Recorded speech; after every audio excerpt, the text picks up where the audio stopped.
சங்கீதம் 85 அதிகாரம். கர்த்தாவே, உமது தேசத்தின்மேல் பிரியம் வைத்து யாக்கோபின் சிறையிருப்பை திருப்பினீர்.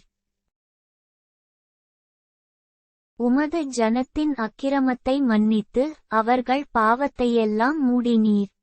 சேலா. உமது உக்கிரத்தையெல்லாம் அடக்கிக்கொண்டு உமது கோபத்தின் எரிச்சலை விட்டு திரும்பினீர். எங்கள் இரட்சிப்பின் தேவனே, நீர் எங்களை திருப்பிக் கொண்டு வாரும், எங்கள் மேலுள்ள உமது கோபத்தை ஆறப்பண்ணும். என்றைக்கும் எங்கள் மேல் கோபமாயிருப்பீரோ? தலைமுறை தலைமுறையாக உமது கோபத்தை நீடித்திருக்க பண்ணுவீரோ?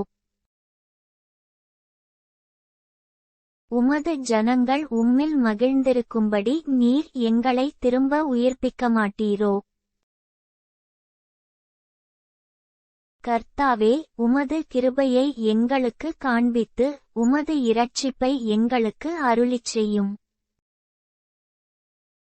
கர்த்தராகிய தேவன் விளம்புவதைக் கேட்பேன். அவர் தம்முடைய ஜனங்களுக்கும் தம்முடைய பரிசுத்தவான்களுக்கும் சமாதானம் கூறுவார்.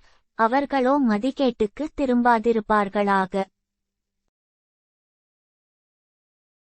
நம்முடைய தேசத்தில் மகிமைவாசமாயிருக்கும்படி அவருடைய இரட்சிப்பு அவருக்கு பயந்தவர்களுக்கு சமீபமாயிருக்கிறது.